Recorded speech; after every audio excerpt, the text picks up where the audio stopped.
Assalamualaikum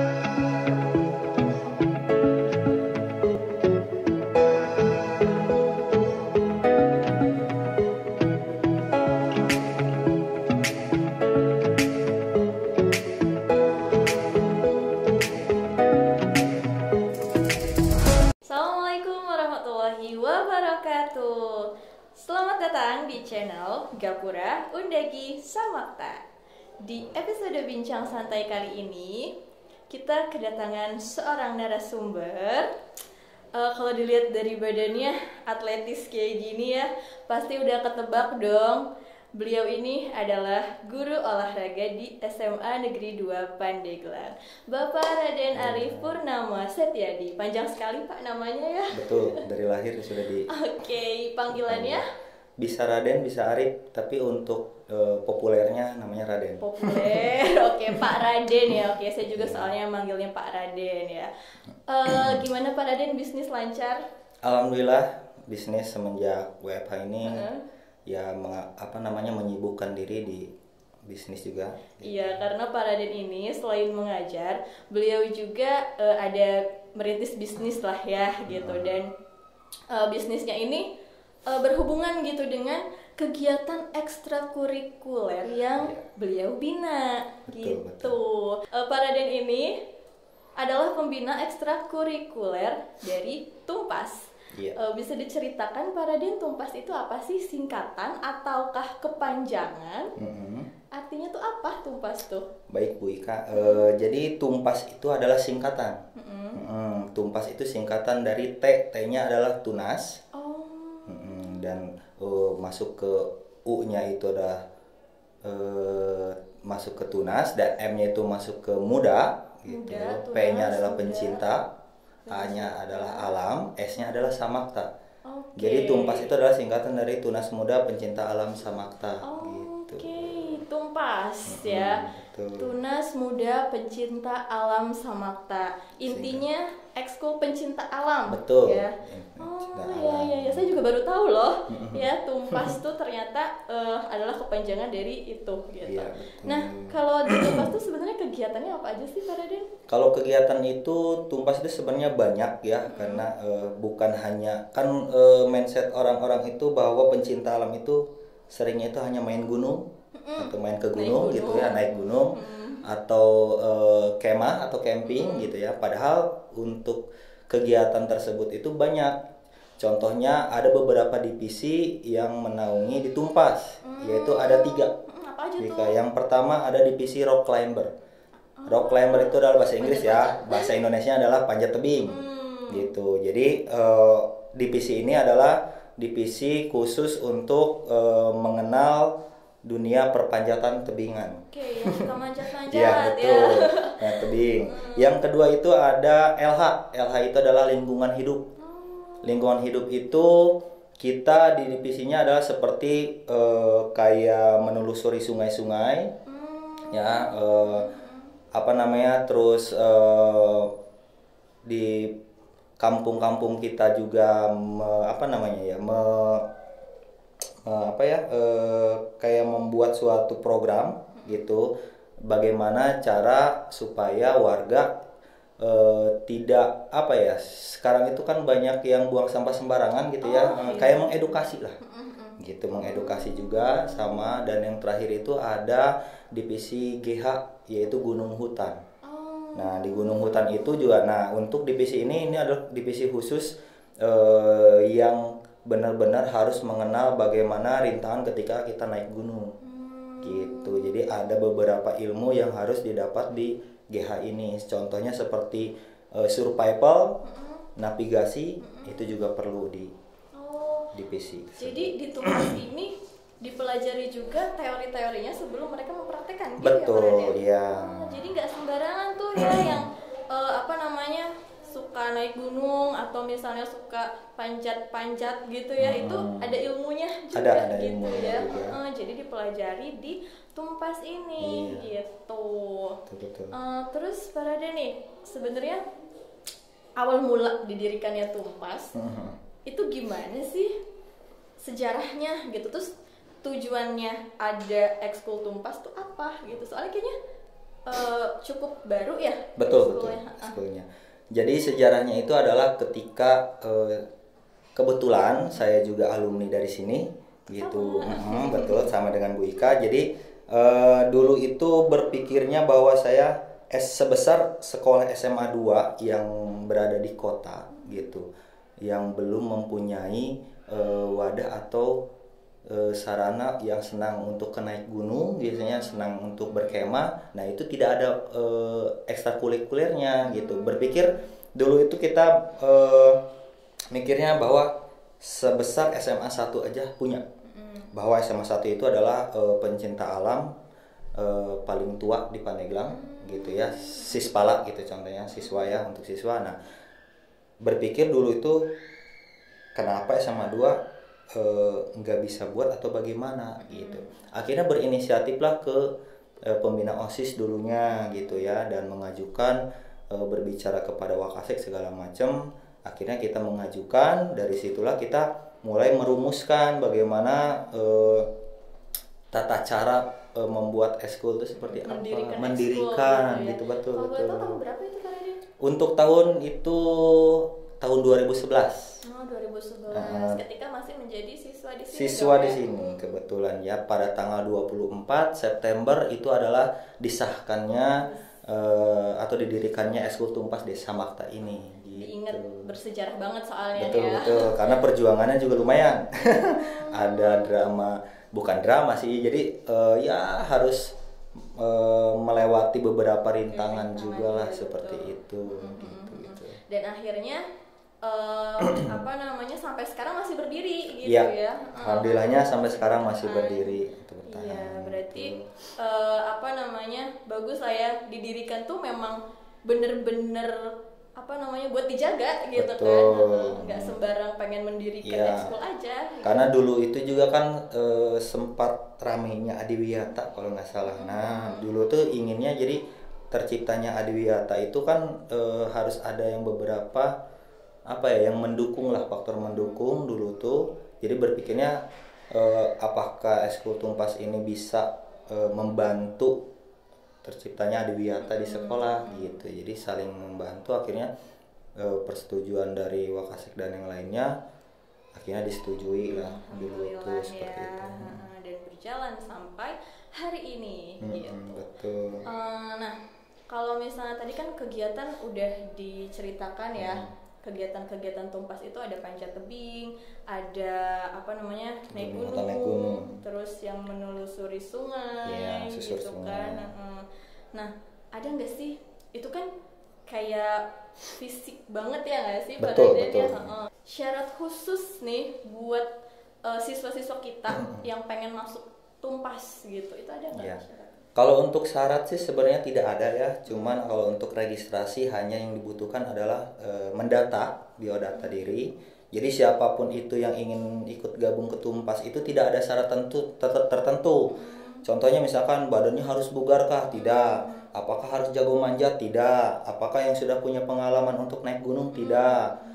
Jadi syaratnya itu siapa aja yang ingin gitu. Jadi tidak ada syarat tertentu. Jadi nanti ketika sudah masuk Tumpas itu nanti akan ada beberapa yang diajarkan atau teori, bukan hanya ranahnya ke olahraga, karena memang kan Tumpas itu juga hampir sebanding dengan olahraga karena ada divisi panjat tebingnya. Jadi padahal tidak seperti itu, kita juga belajar berorganisasi juga di situ di dalamnya gitu. Jadi yang tidak mempunyai pengalaman apapun itu juga bisa masuk, dan kita belajar bareng-bareng lah bagaimana pencinta alam itu seperti apa. Karena kan bahwa berpikirnya masuk Tumpas tuh harus yang kuat, harus yang benar-benar mentalnya kuat, yang harus macam-macam lah pokoknya. Padahal enggak gitu. Banyak kok orang-orang yang bahkan dari beberapa yang ikut eskul yang lain juga banyak juga, jadi kita welcome lah.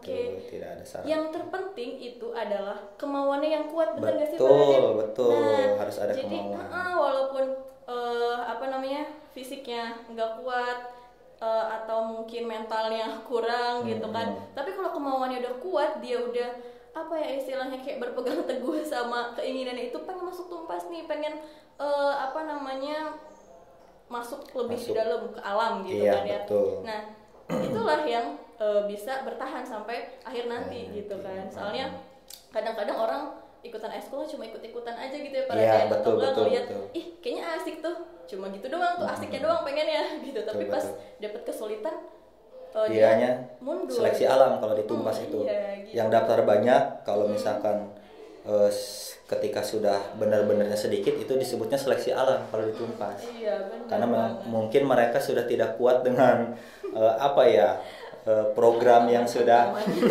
program yang sudah di apa namanya diprogramkan oleh pengurus gitu. Oke. Ngomong-ngomong soal program, di Tumpas tuh ada nggak sih kayak program yang harus dilaksanakan setiap tahunnya gitu Pak Raden? Kalau untuk program yang harus dilaksanakan adalah yang pertama ada yang namanya SCC. Apa Itu tuh? SCC itu adalah program pengurus ya yang diciptakan angkatan 5. Gitu tuh baru dicipta, yaitu Samakta Climbing Competition. Oh. Jadi ada lomba panjat tebing antar kelas gitu yang dilakukan atau yang dilaksanakan pada bulan September biasanya. Gitu. Nah, itu Pas tuh bulannya ulang tahun ini ya. tujuannya adalah untuk apa? Pertama untuk mencari bibit atau mencari SDM lah untuk ketika nanti dia juara ataupun yang punya potensi itu akan diikut sertakan perlombaan gitu.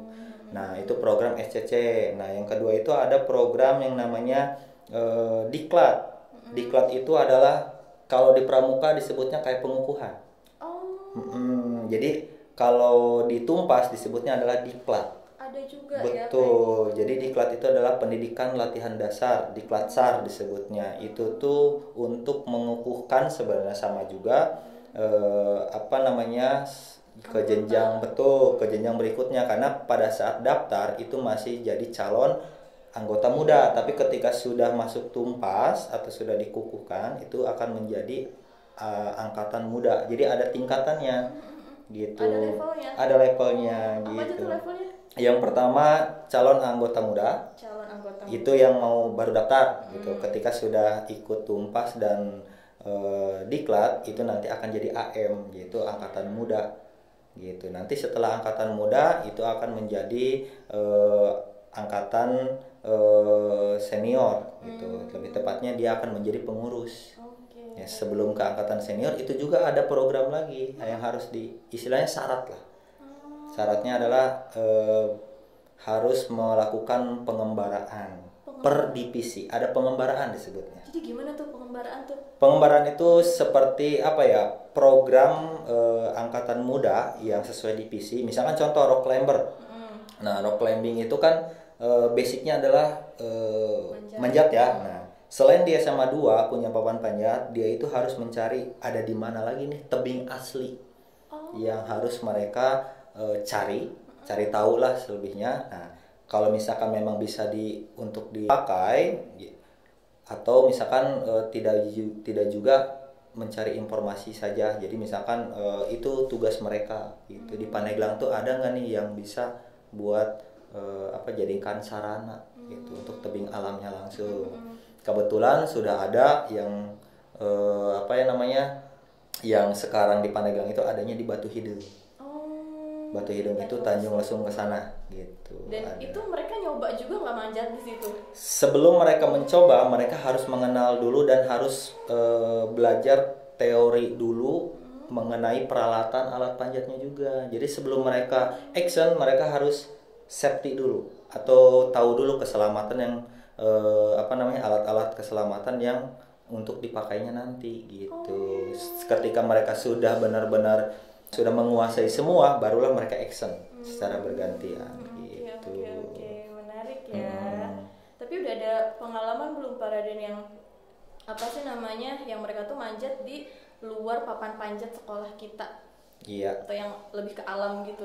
Kalau pengalaman anak-anak itu lebihnya selain kan di sekolah Samakta itu kan papannya adalah papan buatan ya, iya. sama kayak di alun-alun gitu. Kalau untuk tebing aslinya mereka sudah ada beberapa yang mencoba di Batu Hidung. Di situ udah. Itu kebetulan tidak pihak dari sekolah atau pembina saja, tapi kita juga mengontak dari EPTI, yaitu Federasi Panjat Tebing yang menaungi atau yang lebih berpengalamannya. Jadi nggak nggak sembarangan. Betul. Gitu. Oke, sangat menarik juga ya Pak Raden ya. Kalau sejauh ini prestasi di Tumpas tuh ada apa aja? Untuk prestasi dari angkatan ke angkatan sebelum adanya papan panjat itu, SMA 2 itu terkenal dulunya selalu menyabat 10 emas. Wow, kategori panjat tebing gitu pada saat tahun 2010-an lah gitu. Nah, pada saat makanya kenapa di SMA 2 itu adanya papan panjat itu adalah bonus dari kepala sekolah, karena panjat tebing berprestasinya selalu terus-terusan menyabat emas gitu. Medali betul. Papan panjat ya. Biar lebih berlanjut lagi. Ya, semoga kedepannya selalu seperti itu ya. Maksudnya kita bisa terus mempertahankan prestasi-prestasi di bidang panjat tebing terutama gitu. Nah, terakhir nih Pak Raden nih, harapannya untuk ekskul Tumpas kedepannya nih apa nih? Kalau harapan sih Tumpas harus lebih berkembang lagi ya, karena pada dasarnya sekarang sudah banyak sispala atau organisasi pencinta alam di sekolah itu sudah banyak. Yang pertama kan sudah ada di SMA 1 gitu, keduanya di SMA 2 yaitu Tumpas, dan di SMA 4 sudah mulai, itu juga dia baru berdiri gitu. Dan di SMK itu sangat banyak, ada SMK 4, ada SMK 6 gitu, dan terakhir di MAN 4 Cibaliung. Nah, itu yang sangat kita apresiasi, karena mereka orang jauh itu sering banyak menonjolkan prestasinya itu dari orang-orang sana untuk daerah Pandeglang sebenarnya. Makanya banyak yang berprestasi ya, walaupun daerahnya di di jauh sana gitu. Jadi yang diharapkan adalah bahwa siswa SMA 2 itu jangan mau kalah gitu. Pada kenyataannya adalah di kota fasilitasnya lebih banyak. Betul. Sedangkan untuk mohon maaf ya, bukannya ini, tapi orang sana itu mereka punya kemauan yang lebih tinggi dan kuat gitu, walaupun memang terbatas dengan fasilitas gitu. Tapi maka dari itu harapan dari saya, semoga anak-anak Tumpas itu bisa lebih terbuka lagi lah pemikirannya, agar bisa lebih berkembang, bahkan maju, dan bisa bertahan sampai beberapa angkatan ke depannya. Amin, amin, amin. Kita doakan selalu ya untuk ekskul Tumpas. Nah, yang berminat nih, yang punya kemauan tinggi nih buat ikutan ekskul sekelas pecinta alam ya, kalian bisa hubungi langsung pembina ekskulnya, Pak Raden ya. Silakan. Oke, terima kasih Pak Raden atas kehadirannya hari ini, sangat bermanfaat sekali informasinya. Oke, semuanya cukup sampai di sini ya podcast kita kali ini. Jangan lupa like, comment, share, dan subscribe. Tonton terus video kita selanjutnya. Terima kasih. Assalamualaikum warahmatullahi wabarakatuh. Waalaikumsalam warahmatullahi wabarakatuh.